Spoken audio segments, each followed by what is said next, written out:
Welcome back to another episode of AI Unpacked. I am your host for the show, James Kogan, joined as usual by Malcolm Peralty. Malcolm, welcome back, my friend. Thank you so much for having me. Of course, can't do this without you. So we're going to run through a few topics that have caught our eye recently in the AI space and unpack them for you as we usually do. Now, this first topic, this first story, I don't know, but anytime you're asking to raise a absolutely astronomical sum of $7 trillion.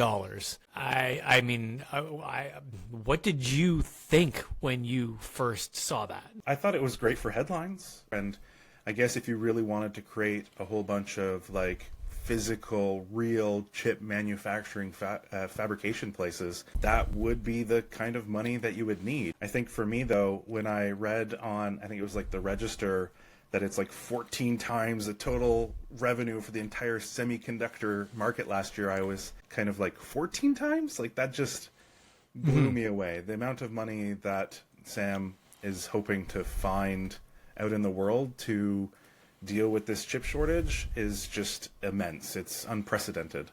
And I think that it kind of goes along with his thought process that, you know, AI would potentially create the first like, you know, single business owner, single proprietor, trillion-dollar company at some point, being able to leverage AI as kind of like workers and things like that.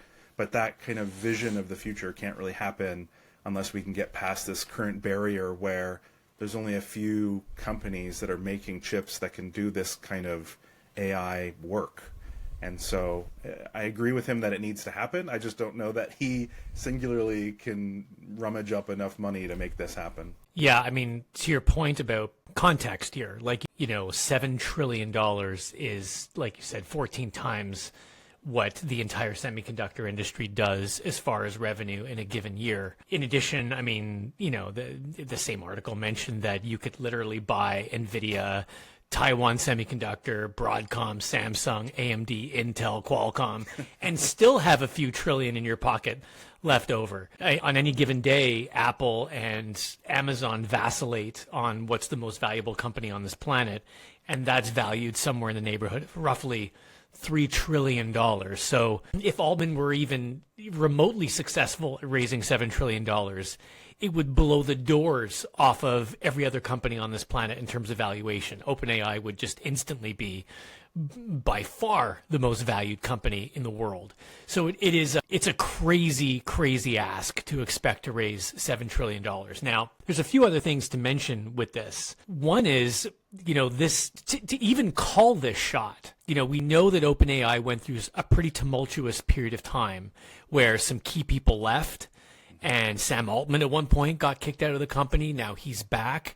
We also, in recent, just in the last few days, the co-founder of OpenAI, I believe his last name is Karpathy, and he's like the head of research for OpenAI, is leaving the company.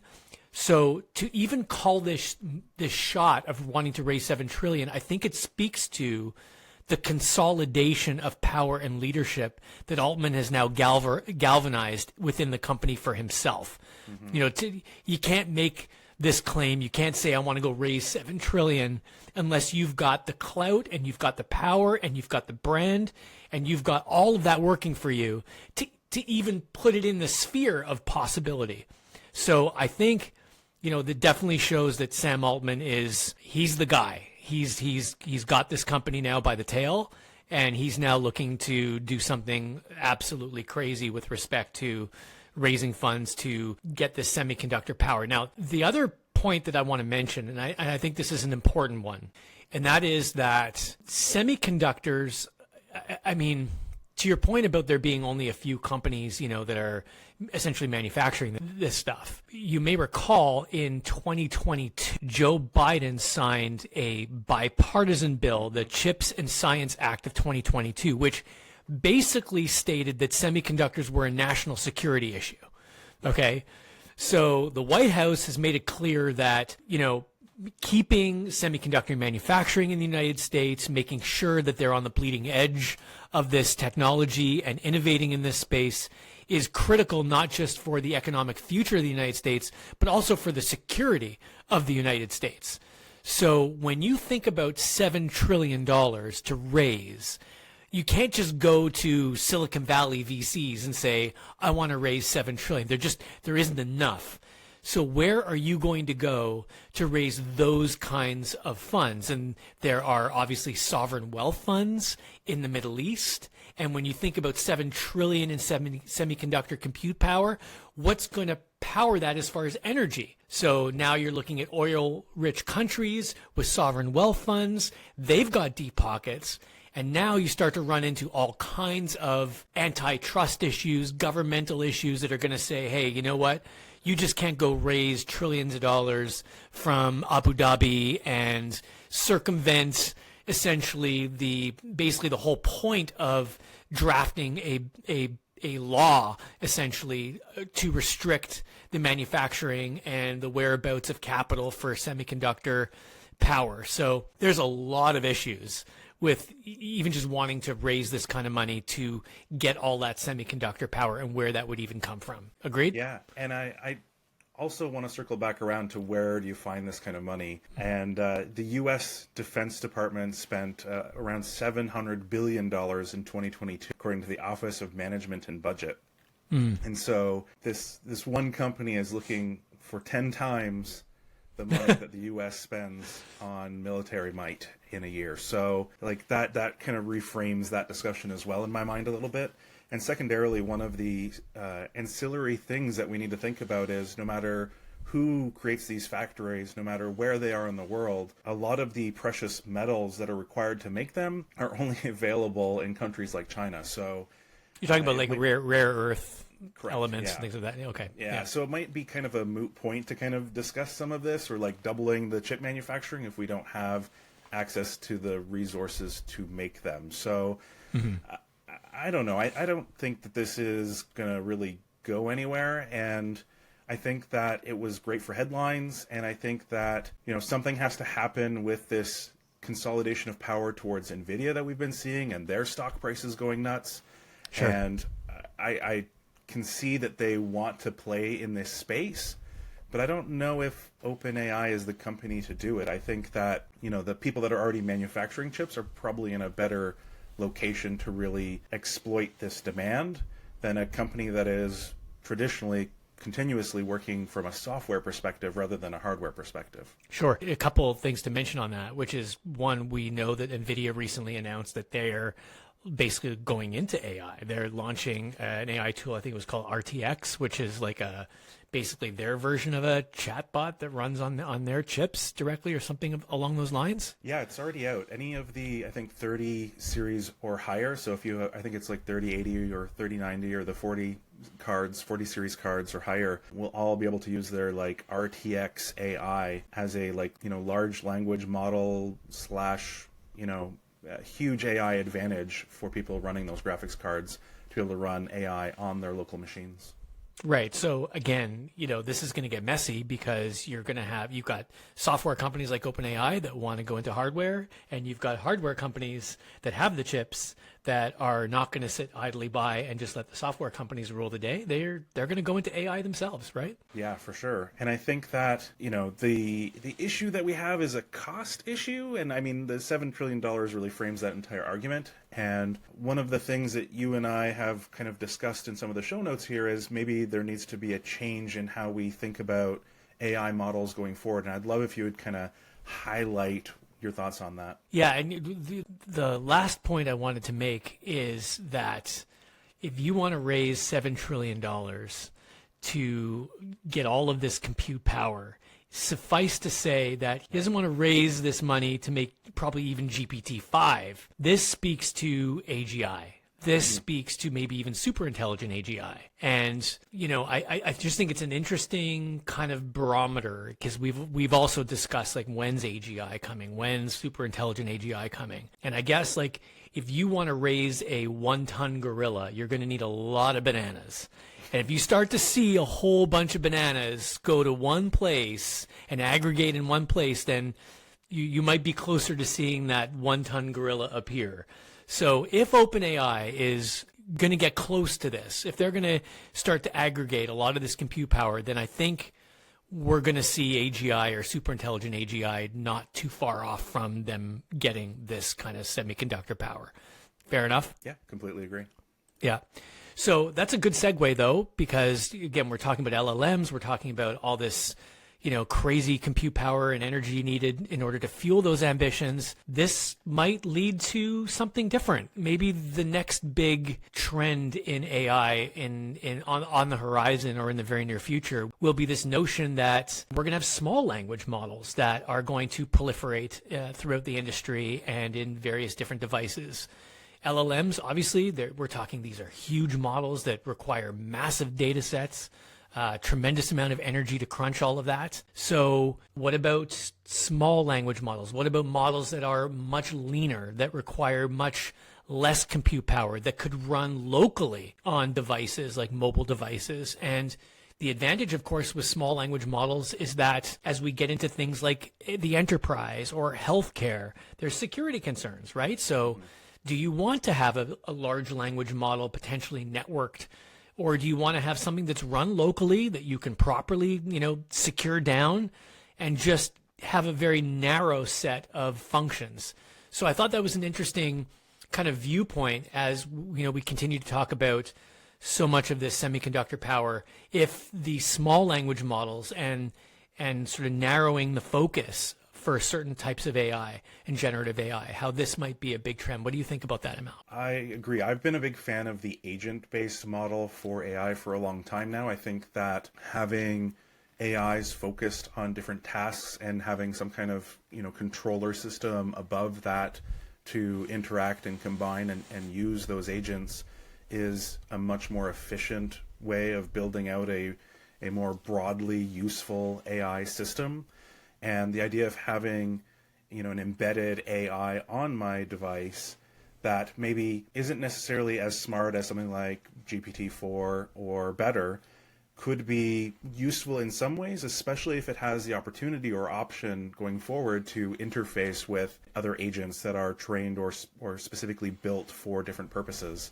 So much like how you, interact with Siri today and ask for a calendar creation of an event, maybe in the future you have an AI that is able to task other AIs off device or off your local device or off your walled garden to be able to do things that small language model can't do itself, but that it could then interpret that information and provide it back to you. So there's multiple different opportunities and advancements that could exist with starting to think more efficiently about how we build these tools. Yeah, and it also brings to mind as well that Apple has filed some patents around putting AI in flash memory. And so again, we know that Apple's been, I guess their AI strategy has been a slow burn. It hasn't, really come out yet. And it's expected that iOS 18, when it debuts, perhaps when we see peak of it at WWDC this summer, and then eventually with the new iPhone in September, October, they'll probably roll that out. We'll get a better picture as to what their AI strategy is all about. But certainly running locally on iPhones is something you could see Apple doing. And when it comes to sort of a smaller data set, that the SLMs are actually faster and more efficient at processing than the LLMs are. So you can envision a world where you've got certain things that the SLM does and maybe even is coordinated with an LLM where, to your point about agents and things like that, where you've got these sort of like fragmented SLMs that do certain things. And maybe there's a bit of a hive mind in the LLM that controls things that it needs to off in the cloud when something bigger is required. So I think we're going to start to see more and more of this sort of narrow AI take shape in the form of SLMs going forward. Yeah, and I can't wait. And I wish that we were already thinking about more efficiencies. A lot of the AI tools that have been released over the last little while are still continuing to talk about their bigger and bigger and bigger data sets and training models. And it only makes it more difficult for like the regular person to try these things out, install them on their local computers when each one is like 5, 10, 20, 40 gigabytes. And I don't really like that barrier to entry. I really want to make sure that this technology is as accessible as possible to as many people as possible. Sure, that's where, ideas will come from, right? That's where the idea of like, hey, maybe the next big AI company starts as an SLM in a garage somewhere, right? That sounds familiar. Yeah. So, yeah, exactly. And just the last little point about Apple in terms of AI, I did see a little note that Apple recently bought a domain name, iWork.ai. Now, iWork has been it's been a brand they've been sort of loosely using for the last couple of decades to describe their productivity suite, Pages, Numbers, Keynote. That suite has basically been referred to as the iWork suite. So they just bought the iWork.ai domain name. So I don't know. Is that an indication that something's coming soon? We'll see. But anyway, so the most watched event of all time happened this past weekend with the Super Bowl. That's the most streamed event. That's the most broadcasted, watched event. The Super Bowl, whether you're a football fan or not, you're rolling your eyes, Malcolm. You probably didn't even see the game, but most people did. Most people tuned in. Now, if 2022 was dubbed the Crypto Bowl because so many Super Bowl ads at that time featured cryptocurrency services of some kind or a crypto theme, then perhaps 2024 will be deemed the AI Bowl, because there were quite a few ads that featured AI. Malcolm, I know you didn't see the game, but I think you've been following a little bit about what the advertising landscape looked like this past year. What did you think when you heard about it? For me, that's the most fun part of the Super Bowl is the crazy ads that come out during the event. I, immediately go on to YouTube and see what the top commercials were, which is ridiculous because then you're interrupted by commercials during watching commercials on YouTube. But just whatever, it's ridiculous. But the fact that there were more than half a dozen different companies that referenced either directly or indirectly AI in their commercials, the normal vernacular and conversation of people, is also super interesting to me. I thought that Microsoft going all in on showing Copilot was an interesting move for them. And there were a bunch of other companies that did really weird things. I think my favorite is the body armor commercial by, it's a Coca-Cola brand for a sports drink brand, and they made like a tongue-in-cheek AI commercial about fakeness in sports and in products. And they used these like the text-to-video models to create this like very strange, eerie video, and then put some like horrible voiceovers to really kind of make fun of where we are today with text to video, but also to point out how much this technology is iterating so quickly, because a lot of people that saw that commercial didn't think that AI was even at that point yet. Yeah. What did you think? Yeah. I mean, there's lots of things to sort of, I think there are a lot of things about it that were really interesting this year. So at least 7 ads in the Super Bowl featured AI in some form or fashion, whether that's actually the AI services and features like you mentioned with Copilot, or ads that actually poked fun at AI. And to your point about poking fun, I mean, if you're poking fun at something, it means that it's penetrated pop culture. Like, in order for something to be pop culture, it needs to be instantly recognizable. And so just the fact that an ad would be, a company would be willing to spend so much money to poke fun at imagery from AI that would be instantly shows, to your point, about just how deep AI has penetrated the cultural lexicon, which is absolutely fascinating. Yes. Because this happened in a very, very short period of time. I think that's, maybe something that gets lost a little bit. We think like, AI has been here for a long time, but it really hasn't. The GPT moment was not that long ago. So I thought that was, really, really interesting. And the ad that you mentioned was that body armor where they put out imagery that was, because we've talked about Midjourney and how it doesn't do some things very well, and certainly version 6 has shown big improvement in both in terms of text and where images used to have like 6 fingers on a hand or something like that. But that's what they were kind of playing up on, because they were showing some of these images about how the artificial flavors, in other words, like the idea that AI images are kind of so poorly done, like artificial flavors, whereas the real thing is better, real natural flavors are better. So anyway, very interesting stuff. I actually thought the most interesting ad was not an AI ad at all. So there was an ad, a faith-based organization called He Gets Us, and it's all about love for Jesus. And the ad is called Foot Washing. And basically the ad showed still images of a different person washing someone's feet in each image. And the overall message was that Jesus didn't teach hate, but instead washed people's feet. And the interesting part of the ad was that people were really, really quick to criticize the ad right away because the ad appeared to use generative AI to produce the images in the ad. And it's interesting because it's clear that we have now preconditioned ourselves that there's a certain aesthetic that we attribute to AI generated images, right? When an image has like skin tones and texture that looks a little too perfect, or lighting that has that kind of like surreal quality to it, we instantly now are visually kind of baited into thinking that AI was actually used to create it. However, despite all the criticism that he gets us used AI to create the images, in fact, it was totally based. Wow. Every single image was in fact created by a still photographer, a well-known still photographer called Julia Fullerton Batten.